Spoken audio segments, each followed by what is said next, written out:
Yan, magandang araw mga kapatid, Noxky Vlog. Andito pa rin tayo sa Motopost, Tuktukan, Biginto, Bulacan. Para dito naman mga kapatid sa bagong labas din nila na semi-automatic na Vida 110 second generation. Yan o. Nakita nyo yung headlight. Ganda. LED. So ayan, abangan natin to, ikutan natin at alamin din natin yung kanya cash price and then yung installment. Ayan. Noxky Vlog.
So ito po yung Vida 110 second generation, kulay matte gray. So sa first look, ano yung nakikita nyo yung itsura na ito? Ayan, comment nyo nga sa baba, ano? Ayan. Pero ang kagandahan dito, lahat ng mga ilaw nito ay puro LED na. Ayan, makikita nyo dito. Magmula sa headlight, LED, meron din siyang park light na makita natin dito sa gilid. Yan, kabilaan. Then sa signal light, LED na rin yan mga kapatid. Masisilip natin dito yung mga ilaw niya. LED na yan, kabilaan. Tapos isa pang nakita kong kakaiba dito, ito. Meron pa siyang park light dito, LED rin yan. Tapos ito, ang angas nito, parang carbon fiber finish yung design, kabilaan din, no? Tapos marami pang features na maganda rito. Ito meron siyang USB. Okay, ready na sa pag-rides natin. Hindi tayo mag-aalala na malobat yung cellphone natin, magagamit na natin tong USB port niya. Then meron din siyang pocket dito, dalawa, no?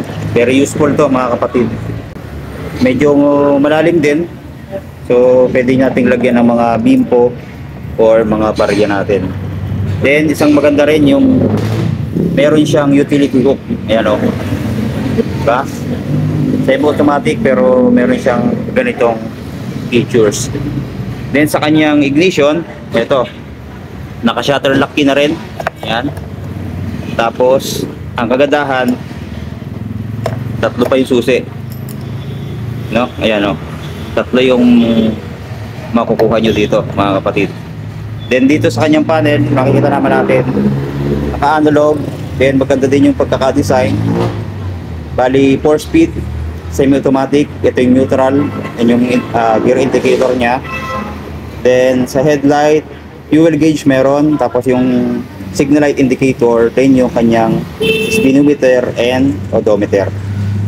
Very informative mga kapatid. Then dito sa kanyang mga switch, ito meron siyang high and low, turn signal light, bosino dito, then yung choke dahil carb type pa rin naman ito. Tapos bukasan ng ilaw meron din siya, tsaka yung electric starter. Then sa throttle, yan, smooth din yung throttle nito, tapos malalim siya, no? Ayan naman yung kanyang handle grip, yung design.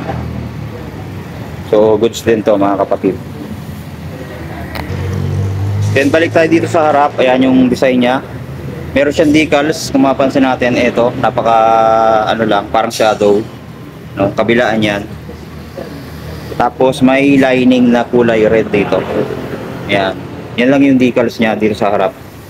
Tapos sa fender, ito maganda rin. Tapos flexible na rin yung mga kapatid yung plastic niya. So goods na rin yon. So magandang puntos yung ginawa ng Motoposh dito. Then naka-telescopic fork na kulay silver. Then dual path caliper. Ayan, may ABS pa. No, ayan, ang ganda dito.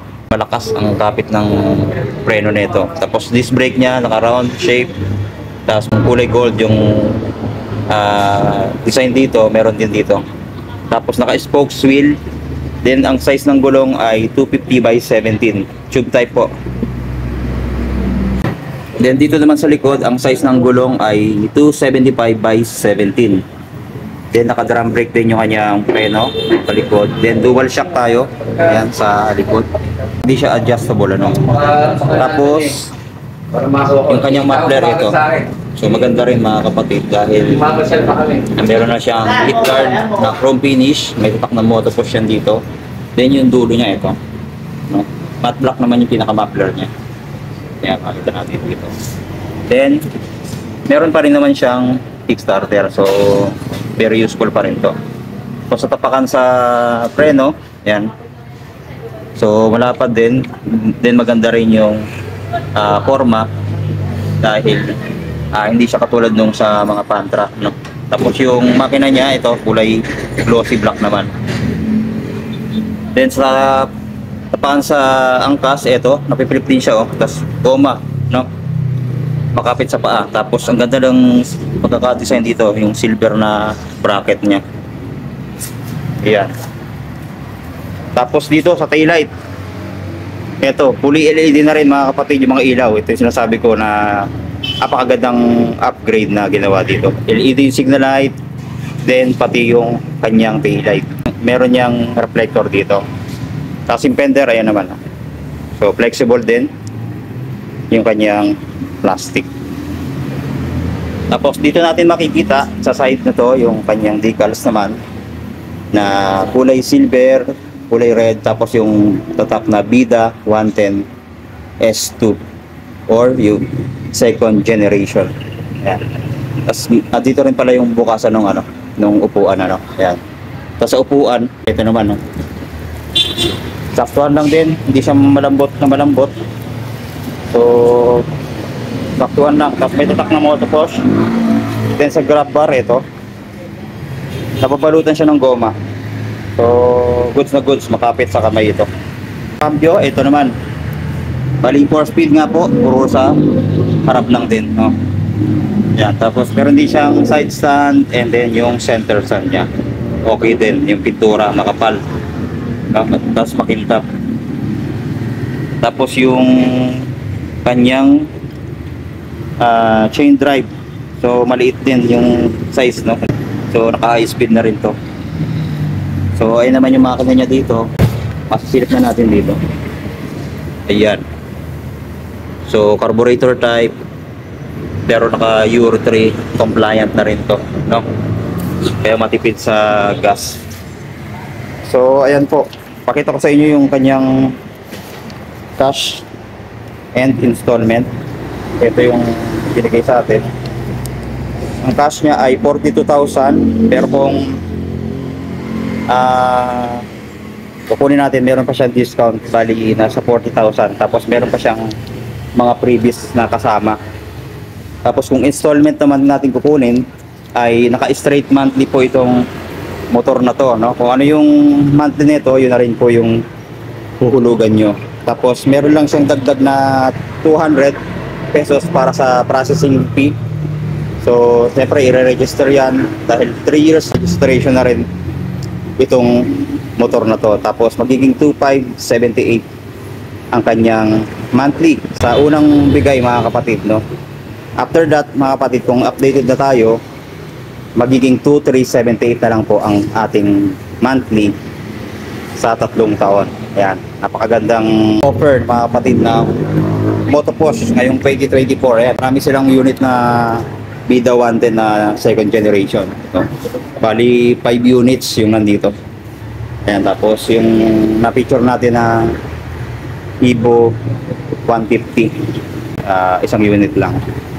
So punta na kayo dito, mga kapatid, sa Motoposh Giginto o Tuktukan Giginto, Bulacan.